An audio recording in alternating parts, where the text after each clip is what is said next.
Jeg har om den engelske industrialisering, og om de forskelligheder, der opstod mellem forskellige befolkningsgrupper, og hvilke konsekvenser og betydning det fik for den videre engelske udvikling. Den industrielle revolution den begyndte i midten af 1700-tallet, og den sluttede i omkring 1800-tallet. Og det var altså her, at man gik fra et landbrugssamfund til et industrisamfund. Under den her tid så udviklede teknologien sig, så der kom en masse maskiner, som kunne erstatte en masse arbejderes arbejdskraft. Og det gjorde jo så, at der var rigtig mange, der blev arbejdsløse, og at de havde rigtig svært ved at overleve. Og det altså på grund af fattigdom, fordi hvor skulle de ellers få pengene fra andet end et arbejde i den tid. Så maskinerne de var altså en rigtig stor katastrofe for arbejderne. Og det medførte så, at det såkaldte maskinstormer kom. Og det var så de arbejdere, der protesterede mod maskinerne, og det gjorde de så ved at ødelægge de her maskiner. Men i modsætning til arbejderne, så var der arbejdsgiverne, og man kan ikke rigtig sige, at de var i penge ud, fordi det var jo dem, der ejede produktionsapparaterne, og dem, der ligesom fik penge for, hvad de producerede. Og en anden grund til, at de også var rige, det var, at de begyndte at ansætte ikke-faglærte.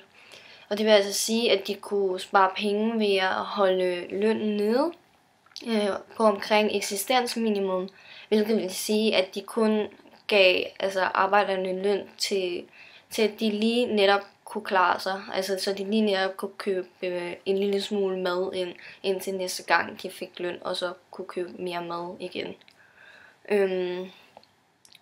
Og altså der var mange, altså selvfølgelig var der også nogle ikke-faglærte, som ikke blev ansat, og det grunden kunne være, at de var syge, eller at de var alt for gamle til at arbejde, og så er det klart, at arbejdsgiverne ikke vil ansætte dem, fordi de ikke kan bruge dem til noget. Og hvis man var en af de her personer, hvis arbejdskraft ikke var noget værd, så var man virkelig håbløst stillet, fordi man ikke kunne få et job. Mange af arbejderne de var jo selvfølgelig ikke tilfredse med arbejdsforholdene, men de havde jo brug for penge til at købe mad, så det var enten det, eller nærmest bare at lægge sig til at dø på gaden. Det var ikke kun mellem rige og fattige, at der var den her forskel, det var også mellem børn og voksne.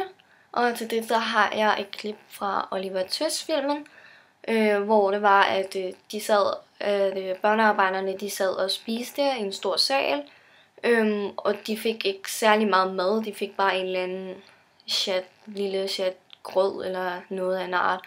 Og ham her, Oliver Twist, han spurgte så en af de voksne, der arbejdede på det her slags børnehjem, om han måtte få mere. Og det blev den her voksen så rigtig sur over og gik ind til dem, der ligesom, jeg tror det var dem, der ejede det her børnehjem. Og de blev så helt vildt sure, men det sjove var så, at de selv sad ved et bord, hvor de bare fik et virkelig luksuriøst måltid. Så man kan lige sige, at det her klip det viste, at børnene ikke blev behandlet særlig godt, og at de voksne var lidt ligeglade med børnene, og bare så børnene som arbejdere og ikke som mennesker. De voksne i den her tid, de havde ikke rigtig nogen moral eller etik. Og alt det her, det kom jeg så frem til ved at analysere klippet, som er en engelskfaglig metode. Og så brugte jeg også sagprosateksten Elizabeth's Day, som er en pige på 17 år, som fortæller om sin arbejdsdag, som den har været i 9 år nu. Hun arbejder i 12 timer hver dag, med kun 1 times frokostpause, og deres mad er heller ikke ligefrem noget specielt. Det var vist også bare et lille stykke brød og noget. Og ikke nok med det, så de penge, den løn, som hun burde få, den får hun ikke engang, fordi at hendes arbejdsgiver, de giver de her penge til hendes far. Så de viser også bare her, at børn igen, de bliver behandlet rigtig dårligt, og selv i deres forældres øjne, så er det bare arbejdere. og ikke en del af familien eller noget. Og det kom jeg så også frem til ved at analysere og ved at udvælge de vigtigste ting for at vise, hvordan arbejdsforholdene var for børn og hvordan de blev behandlet. Alle disse forskelle, de gjorde jo, at der kom nogle love omkring børnearbejde.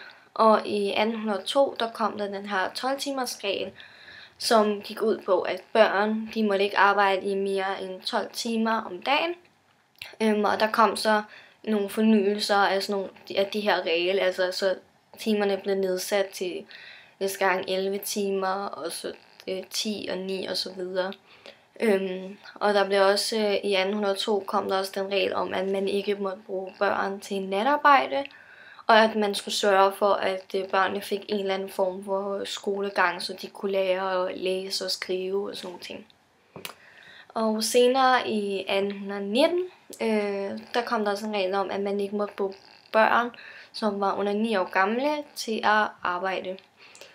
Og der kom rigtig mange flere af de her slags love, og det kom jo sådan, fordi at man ligesom begyndte at tænke over, hvad der var rigtigt og hvad der var forkert. Og det, altså man begyndte jo ligesom at udvikle en moral, kan man sige, eller en morale. Og det er jo noget, vi har udviklet helt frem til i dag, hvor alle mennesker har en moral og etik. Det kan godt være, at den ikke er den samme, men vi har alle sammen en. Og altså i dag, der kan man sige, at vi har en masse lov og en masse regler om, hvor meget vi må arbejde, og hvorvidt man må ansætte børnearbejdere. Og med børnearbejdere mener man selvfølgelig altså nogle frivillige børnearbejdere, som er under 18, altså det vil sige nogen på en 15-16 år som et fritidsjob, som altså ikke er 12 timer om dagen, fordi man også går i skole i dag. Og så er der også nogle regler om, hvor meget løn man får og så videre. Så ja, det er egentlig blevet meget bedre i dag, fordi man udviklede en moral og en etik.